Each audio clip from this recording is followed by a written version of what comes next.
If you're a woman over 60, I want you to sit with me for just a moment and pay close attention to something your body has been genuinely trying to tell you, even if you haven't slowed down long enough to hear it clearly. Think about this. When you get up from a chair, does it feel like your legs hesitate just for a second before they help you? When you reach down to pick something up, does your back tighten up in a way it never used to? And when you walk across the room, do you sometimes feel a tiny little wobble in your step, even if you catch yourself before anyone else notices? Listen, these changes aren't signs that your body is failing you. They are signs that your body is waiting for you to give it the right kind of movement, the kind of movement that wakes up the muscles that have quietly fallen asleep over the years. Most women think their strength just disappears because of age. But strength doesn't vanish, ladies. It fades when you stop asking your muscles to support you in the simple ways they once did. And when those muscles fade, your joints try to take over.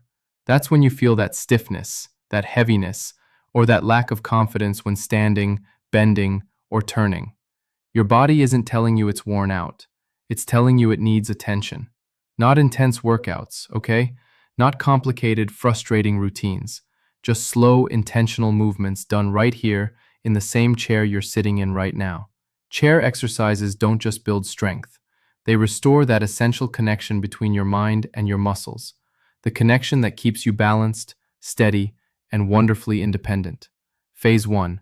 Waking the foundation. Thighs, hips, core. Women typically lose strength first in the thighs, the hips, and the core. These three areas control almost everything you do. Standing up, sitting down, walking, stepping sideways, climbing stairs, even carrying light objects. When these muscles weaken, everyday tasks feel heavier and movements feel less secure. But when these same muscles wake up again, your body responds almost immediately. You start standing up without pushing off your arms. You feel steadier when you walk. You move with more confidence, not because your body became younger, but because your muscles remembered how to do their jobs again. Let's start with the first movement. It's not dramatic, it's not meant to impress anyone. It's meant to rebuild your foundation. Sit tall with your feet flat on the floor. Don't lean forward yet and don't push with your arms. Just feel the chair supporting you. Feel the ground under your feet. Many women forget what grounded feet feel like, but grounded feet are absolutely where balance begins. Now, press your heels into the floor gently. Just that tiny bit of pressure signals your thigh muscles to turn on. You don't need to stand up yet. You just need your legs to remember what their job is. As you hold that gentle pressure, your thighs activate, your hips engage, and your core quietly wakes up. This moment, before movement, is where your real strength begins. Your body needs reminders, not shocks. Now, slowly lean forward just a little, keeping your chest lifted and your arms relaxed. You're preparing your legs to support you. You're not pushing with your hands. If you practice this gentle pattern often, standing becomes easier and more natural throughout your day. Phase 2. Mobility and stability. Hips and core. The next movement involves your hips, the absolute center of your balance. Weak hips cause more falls than weak knees, honestly. Sitting tall, let one knee drift gently to the side, just enough for your hip to open up. Then, bring it back in. You're not stretching hard. You're inviting the hip to participate again. Repeat it slowly on the other side. Women often tell me their hips feel stiff or locked, but hips don't lock, they simply get unused. This movement sends blood flow into areas that haven't been engaged fully in years. As your hips wake up, walking feels lighter. Turning feels smoother. Getting out of bed or stepping out of the shower feels more stable. You begin to feel more in control of your body's movement instead of hoping nothing goes wrong. Now bring your attention to your core, the deep muscles that keep your spine upright. Sitting tall, place your hand on your abdomen and gently pull your belly in toward your spine as you exhale. Not a harsh pull, a soft tightening, like your body is remembering its center. Women who do this small activation daily feel less back pain and less slouching. And now that your core, hips, and thighs have begun to wake up, your whole body is starting to shift into a safer, stronger position without you forcing anything. Phase 3. Coordination and posture. Let your feet stay planted on the ground. Now, gently lift your toes upward while your heels stay down. Hold for a moment, then lower your toes and lift your heels instead. This gentle rocking teaches your ankles and lower legs to support you again. These muscles decide how confidently you walk. Most falls in women over 60 happen not because of weak thighs, but because of weak ankles. This tiny rocking motion retrains the exact muscles responsible for catching you before a fall. Now rest your feet and let your hands rest gently on your lap. Let's wake up the outer thighs. Sit with your feet hip-width apart and gently press your knees outward as if you're trying to separate the air between your legs. Hold for a moment and release slowly. This reintroduces strength to the muscles that keep your hips stable, a big protector against falls. Now for your upper body. Sit tall and bring your elbows gently back as if you're trying to tuck your shoulder blades closer together.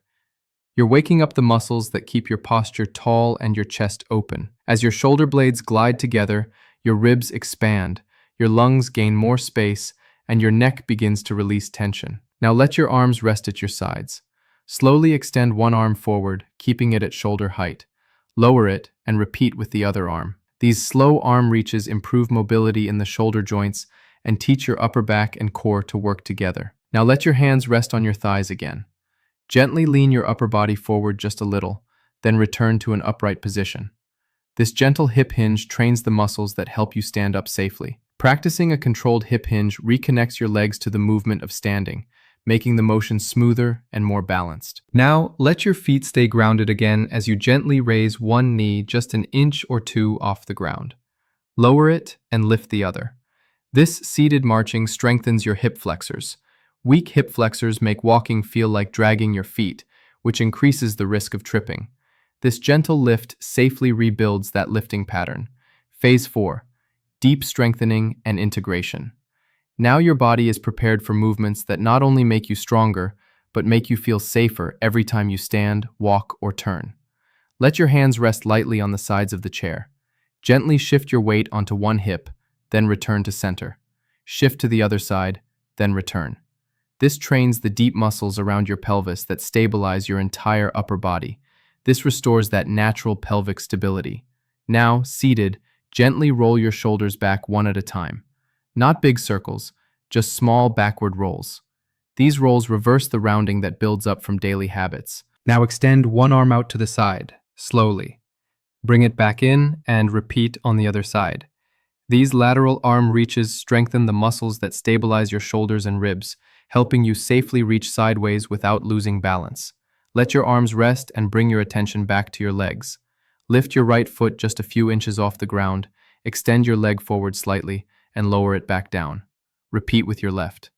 This brings power into the quadriceps, the large muscles that help you stand and support your knees. Now we move into a deeper strengthening phase that builds long-lasting stability and gentle power. Sit tall and slowly slide one foot forward until your leg is almost straight, heel on the ground. Now flex your foot upward gently. This wakes the hamstrings, the back of your leg, which play a huge role in walking stability and knee protection. Repeat with the other foot. Now, the power move.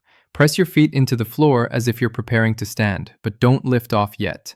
Hold that pressure for a few seconds. That's an isometric activation. It builds power without stressing the joints. Release. Repeat. You're teaching your entire lower body to work as a team. Phase 5. The final sequence and emotional payoff. Your whole body has awakened in a way that prepares it for movements that not only make you stronger, but make you feel safer. Now for the final sequence.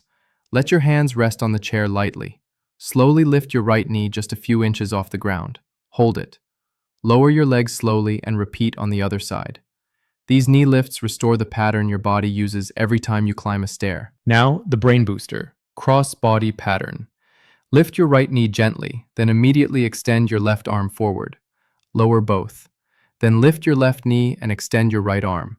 This cross-body pattern wakes up your brain and coordinates both sides of your body. Now, the big one, the controlled slow sit to stand, the single most important movement for independence. 1. Setup. Place your feet directly beneath your knees. Lean forward slightly so your nose is above your toes. 2. The rise. Tighten your core, keep your chest lifted, and slowly rise. Don't rush. 3. The lowering. Now sit back down slowly, slow enough to feel every muscle controlling the descent.